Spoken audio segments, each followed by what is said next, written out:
क्या होता है जब एक शादीशुदा आदमी अपनी पत्नी के साथ रहते हुए भी ब्रह्मचारी रहने का फैसला करे?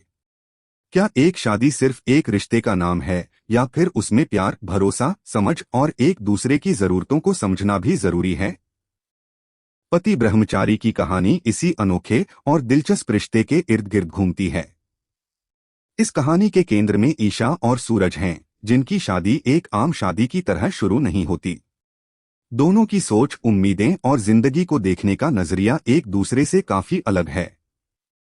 और यही फर्क उनकी जिंदगी में एक के बाद एक नए सवाल खड़े करता है। सूरज एक ऐसा लड़का है जो जिंदगी को अपने कुछ खास सिद्धांतों के अनुसार जीना चाहता है। उसके लिए शादी का मतलब सिर्फ पति पत्नी का रिश्ता नहीं है। वह अपनी जिंदगी में ब्रह्मचर्य के फैसले को बहुत महत्व देता है। लेकिन परेशानी तब शुरू होती है जब उसकी जिंदगी में ईशा आती है।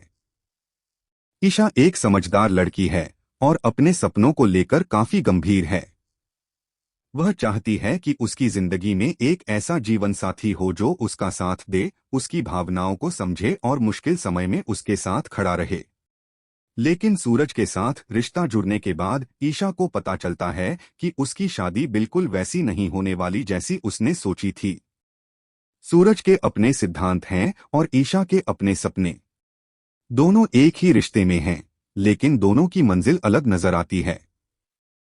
जब ईशा और सूरज की शादी होती है तो लगता है कि अब दोनों की जिंदगी बदल जाएगी। लेकिन शादी के बाद असली कहानी शुरू होती है। ईशा चाहती है कि उनका रिश्ता एक आम पति पत्नी के रिश्ते की तरह हो, लेकिन सूरज अपने ब्रह्मचर्य के फैसले पर कायम रहता है। ईशा के लिए यह समझना मुश्किल हो जाता है कि जिस इंसान के साथ उसकी शादी हुई है, वही इंसान उससे इतना दूर क्यों रह रहा है। उसके दिल में बहुत सारे सवाल पैदा होने लगते हैं। क्या सूरज उससे प्यार नहीं करता? क्या उससे शादी करना सूरज की मजबूरी थी? या फिर सूरज की जिंदगी में कोई ऐसा राज है जो ईशा से छिपाया जा रहा है? जितने सवाल ईशा के दिल में बढ़ते हैं, उतनी ही दोनों के बीच दूरियां बढ़ने लगती हैं। कभी कभी रिश्ते को तोड़ने के लिए कोई बड़ा झगड़ा जरूरी नहीं होता। सिर्फ एक दूसरे से बात न करना ही काफी होता है। धीरे धीरे ईशा और सूरज का रिश्ता सिर्फ उन दोनों तक सीमित नहीं रहता। परिवार के लोग भी उनके रिश्ते को लेकर सवाल करने लगते हैं। हर किसी की शादी को लेकर अपनी उम्मीदें होती हैं, लेकिन सूरज के फैसले को समझना सभी के लिए आसान नहीं है। एक तरफ सूरज अपने सिद्धांतों को बचाने की कोशिश करता है और दूसरी तरफ ईशा अपनी भावनाओं और अपनी शादी को समझने की कोशिश करती है। यहीं से कहानी एक साधारण प्रेम कहानी से कहीं ज्यादा बन जाती है। सवाल यह नहीं रह जाता कि ईशा और सूरज एक दूसरे से प्यार करते हैं या नहीं। असली सवाल यह है कि क्या प्यार दो बिल्कुल अलग सोच रखने वाले लोगों को एक साथ रख सकता है। सूरज के लिए उसके सिद्धांत बहुत महत्वपूर्ण हैं। वहीं ईशा के लिए शादी में प्यार, साथ और भावनात्मक जुड़ाव बहुत जरूरी है। दोनों अपनी जगह सही हैं, लेकिन उनकी सोच का यही अंतर उनके रिश्ते को मुश्किल बना देता है। जैसे जैसे कहानी आगे बढ़ती है, गलतफहमियां भी बढ़ने लगती हैं। छोटी छोटी बातें बड़े सवालों में बदल जाती हैं। किसी के शब्दों का गलत मतलब निकाला जाता है और किसी के इरादों पर शक किया जाता है। सबसे बड़ी समस्या यह होती है कि ईशा और सूरज एक दूसरे से बात करने के बजाय दूसरों की बातों पर भरोसा करने लगते हैं। लेकिन ईशा आसानी से हार मान लेने वाली लड़की नहीं है। वह अपने रिश्ते को समझने की कोशिश करती है। वह सूरज के फैसले के पीछे की वजह जानना चाहती है, लेकिन साथ ही वह अपनी जिंदगी और अपनी खुशियों को भी नजरअंदाज नहीं करना चाहती। ईशा की सबसे बड़ी लड़ाई सिर्फ सूरज के साथ नहीं है। उसकी लड़ाई खुद अपने दिल और अपनी उम्मीदों के साथ भी है। दूसरी तरफ सूरज बाहर से अपने फैसले को लेकर पूरी तरह आत्मविश्वासी नजर आता है, लेकिन अंदर से वह भी एक मुश्किल स्थिति में फंस चुका है। एक तरफ उसके सिद्धांत हैं और दूसरी तरफ ईशा की भावनाएं।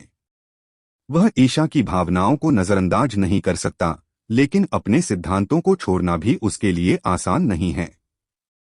इसी अंदरूनी संघर्ष की वजह से सूरज का किरदार और भी दिलचस्प बन जाता है। समय के साथ ईशा और सूरज दोनों को एक दूसरे के बारे में बहुत कुछ समझने का मौका मिलता है। ईशा को समझ आता है कि प्यार का मतलब सिर्फ अपनी उम्मीदों को पूरा करना नहीं होता, और सूरज को भी एहसास होता है कि किसी रिश्ते में सिर्फ सिद्धांत ही महत्वपूर्ण नहीं होते, बल्कि सामने वाले इंसान की भावनाएं भी उतनी ही मायने रखती हैं। धीरे धीरे उनका रिश्ता एक नए मोड़ की तरफ बढ़ने लगता है। ईशा और सूरज की कहानी सिर्फ उनकी शादी तक सीमित नहीं रहती। दोनों के अपने करियर और सपने भी हैं। उनकी पेशेवर जिंदगी भी कहानी का एक महत्वपूर्ण हिस्सा बन जाती है। यह कहानी दिखाती है कि जिंदगी में व्यक्तिगत परेशानियां होने के बावजूद इंसान अपने सपनों और जिम्मेदारियों को नहीं छोड़ता। ईशा और सूरज की यात्रा में प्यार के साथ साथ महत्वाकांक्षा और जिम्मेदारी भी दिखाई देती है। क्या सिर्फ प्यार एक शादी को सफल बना सकता है, या फिर एक सफल शादी के लिए सम्मान, बातचीत, त्याग और एक दूसरे को समझना भी जरूरी है? ईशा और सूरज की कहानी हमें यही समझाने की कोशिश करती है कि रिश्ते हमेशा परफेक्ट नहीं होते। कभी कभी दो लोगों को एक दूसरे को समझने के लिए बहुत सारे मुश्किल हालात से गुजरना पड़ता है। पति ब्रह्मचारी की कहानी एक ऐसे रिश्ते की कहानी है जहां प्यार और सिद्धांत एक दूसरे के सामने खड़े नजर आते हैं।